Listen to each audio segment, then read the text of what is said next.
We are going to open the floor now for questions or discussions. So the floor will be open to male members at this time. We'll start with Brad Shockley. Thank you, Nathan. Appreciate it very much. I think it's important when we study the scriptures that we see how everything is organized, and the older I get, that allows us to have a deeper understanding.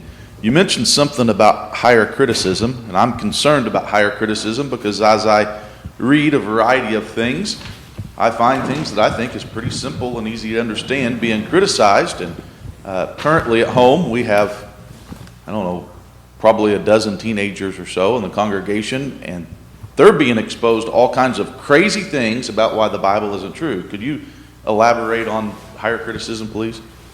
So higher criticism presents us as the geniuses and everybody previous to us as novices or ignorant. And the fact is, there is high structure, there is high literary artistry that's going all throughout Scripture, and they knew more about what they were doing than what we do. And we're kind of catching up, and we need to start paying attention to some of what they're doing because it is a great apologetic for Scripture. I stated earlier that this is one of the tools, and you can't understand Scripture without structure, at least part of Scripture. I would double down on that and say this. There are some parts of Scripture that you cannot understand without structure. And by that I mean poetry.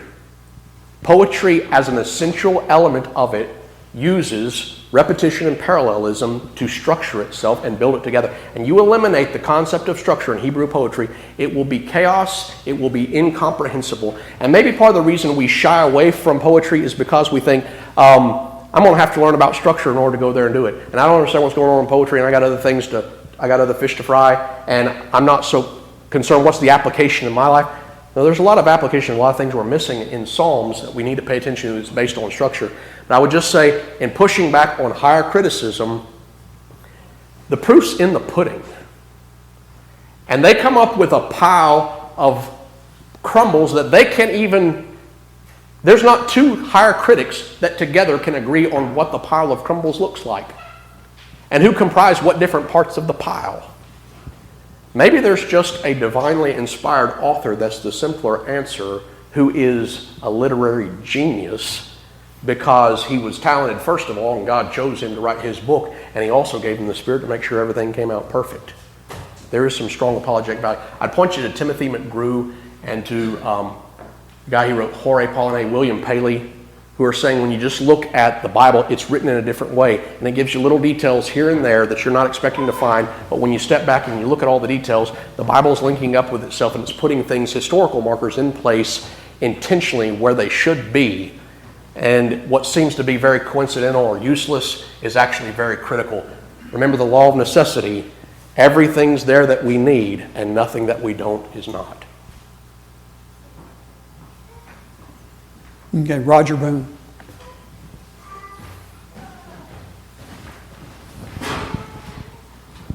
Thank you, Nathan. I appreciated it. I thought I'd just toss this in there. I think Ron Corder's not here, but he would have appreciated your little toss in of the inauguration and the consummation of the kingdom, and I appreciate that. But as you talked about structure, I wanted to get a how-to. How am I going to become more aware of what you're talking about as structure in these books? And that was my thought at the end. How am I going to do this? That's a good question. So there's two things I think about. One, you need to have awareness that it's there. I'll be honest, for a long time I didn't even have awareness that it's there. In fact, I remember reading a book with a young man one time, and the guy brought up the concept of inclusio. And my friend asked me, he said, is he just making something up? I've never heard this term. And I hadn't either. I said, I don't think he's making it up. I think it's a real thing. I think it's just something that I didn't know about. And part of structure is just being aware that it's there and looking for it.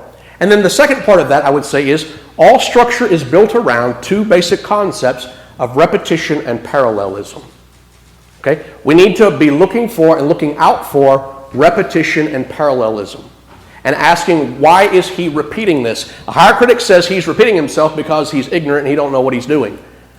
High inspiration is saying he's intentional on the repetition. And the frustrating thing is in English translation, sometimes repetition gets a little bit obscured because the same phrase is translated for variety's sake with different English phrases. And the fact is you have a set of 3 verses where the same Greek term is repeated 7 times. And it's like in bold print saying, pay attention to this concept. And you don't see that as much in English. That's why it's helpful to find commentaries that have a focus on structure.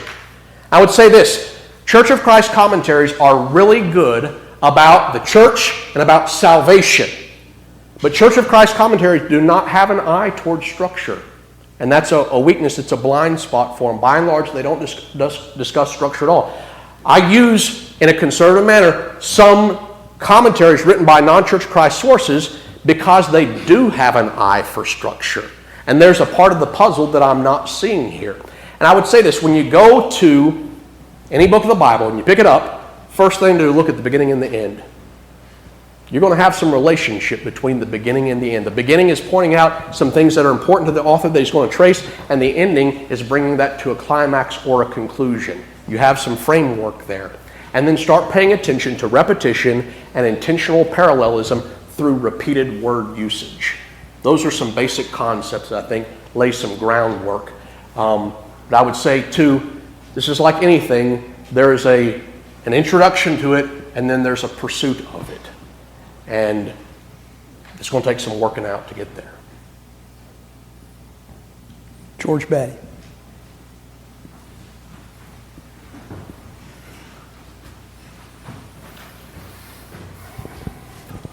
So, couple of things. If I were to go and pick up a book that you have read, it would have highlighting all through it. Yes. And I could read that, and I could look at that, and I say, okay, this is what Nathan thought was important in this book, so that he would share it with others.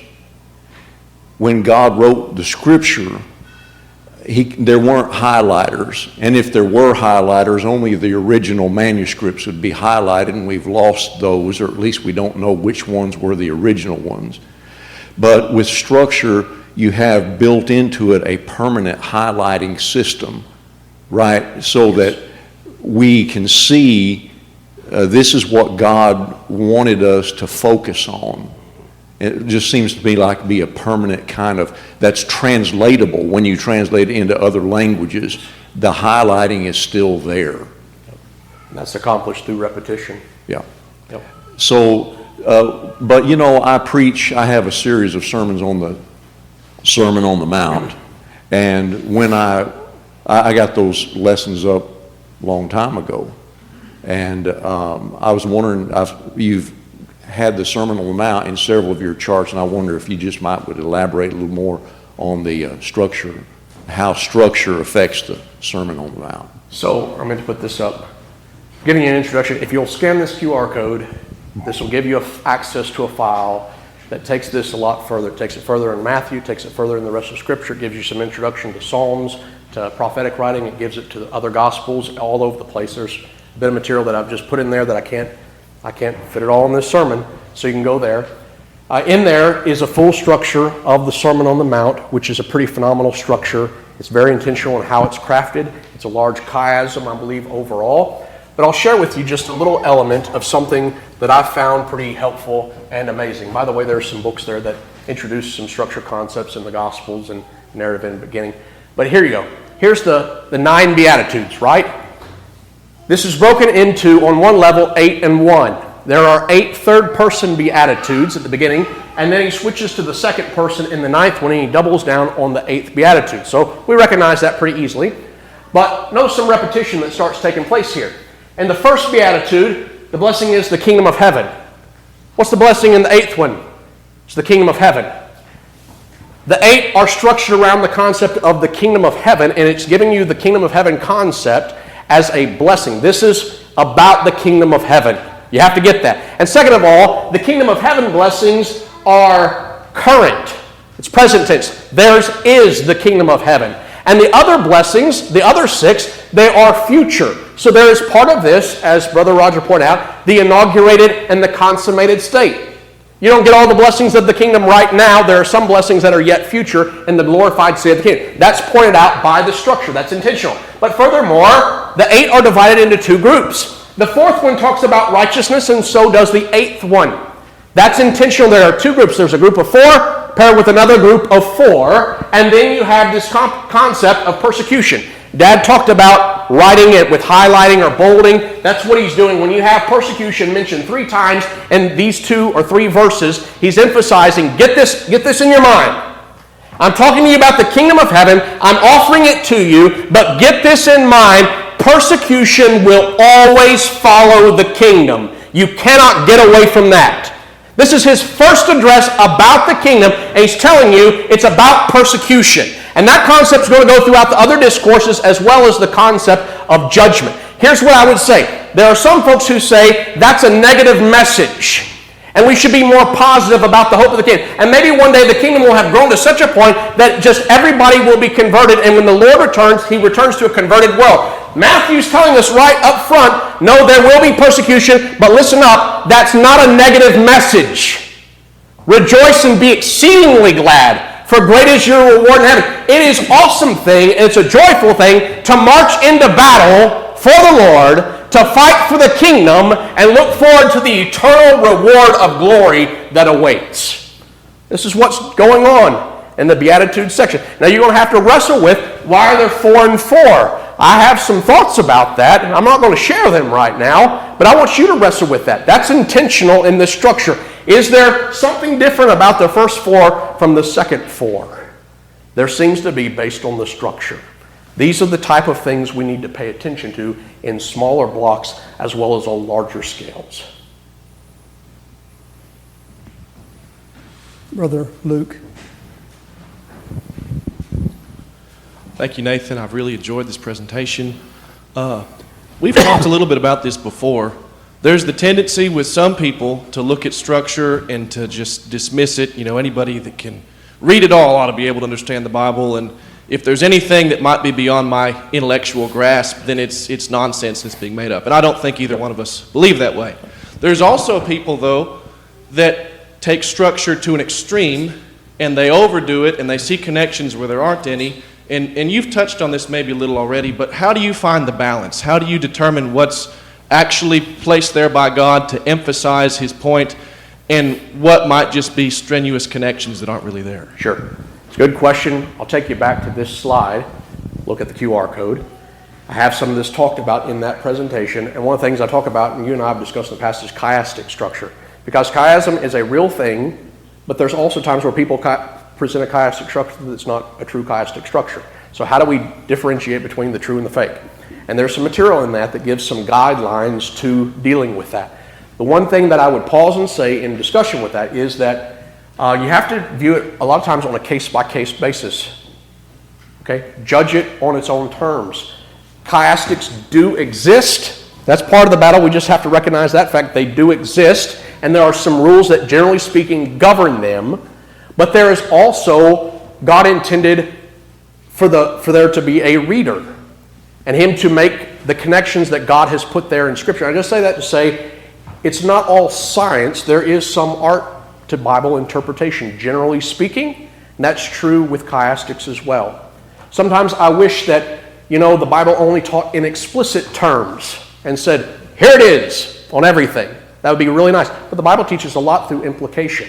And those are the places where we have challenges, but with maturity and work, I think we can work through some of those difficulties. But in short, go to the file. There's some material there for you. I hope this is, as the slide says, a beginning. Maybe this is the first time you've considered structure in general, and that's why I put some stuff together in the file. And I'll just warn you up front, the file is my notes. This is unedited, so it's rough. This is not ready for publication, and it's written in the style that I give my sermons in.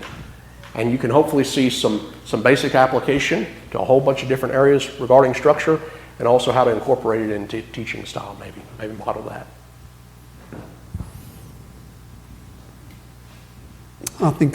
Okay, brother.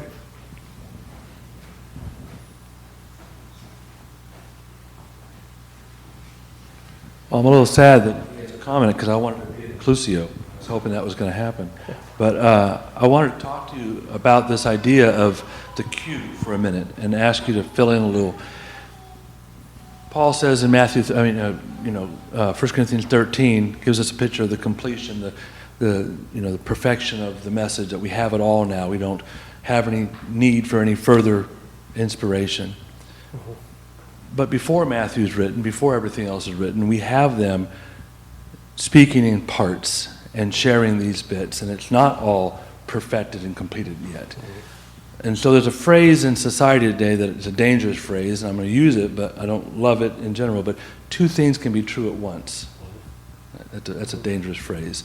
But in this case, I think it's true, where we have this completed thing, but we also had, if we want to call it something, we want to call it Q, that's fine, but it existed, but the higher critics like to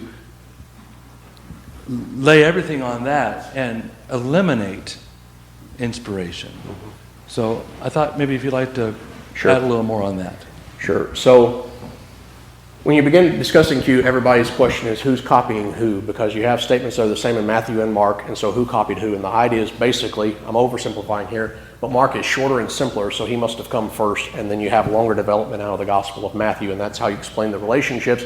And the parts that are missing from Mark that are present in Matthew, he must have got from a Q source, which was common. You can view this in two ways. It's lost documents, or this is common statements that were running throughout the people. Okay? Here's part of my basic problem with that premise is Matthew was a disciple firsthand who heard the message of Christ and Mark wasn't. Maybe that's flipped, for one. Two, Luke is telling you he sat down to write an orderly account in the very opening words of his document and in the book of Acts. It's possible that Luke went around and he was interviewing some people who were eyewitnesses since he himself was not an eyewitness. I'm not negating the concept of eyewitness testimony, but one of the problems with Q is only focused on the similarities between the gospel, and it gets the focus off center in that all of the gospels are individually shaped and crafted. And yes, they might have some common sources that they all were present to hear, or there were multiple witnesses hearing the same things, and I'm all for eyewitness testimony. In the mouths of 2 or 3 witnesses, let every word be established. I think you can have a role for witness testimony within the gospels, and yet this idea of a lost document I'm not sold on, because there's no evidence for it and nobody can agree on what belongs in that lost document.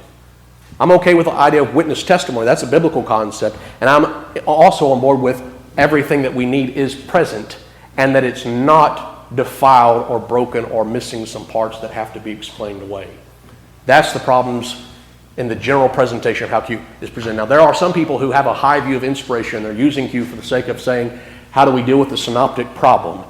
I think they're problematic because they're addressing a problem that higher criticism has raised, and they're doing it on higher criticism's terms rather than dealing with the biblical testimony and what we have. I think that's problematic, and I'm not a fan of that. There's some good, legitimate, logical reasons to reject Q, and it's beginning to fade. George Battey.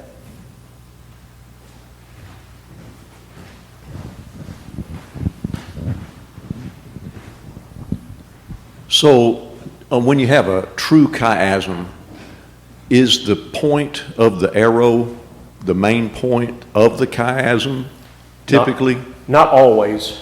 I'll just put it in those terms, not always, because you can have different types of chiasms. Okay, so you can have a chiasm that has a single point in the middle, but you can also have a chiasm that has 2 parallel parts in the center.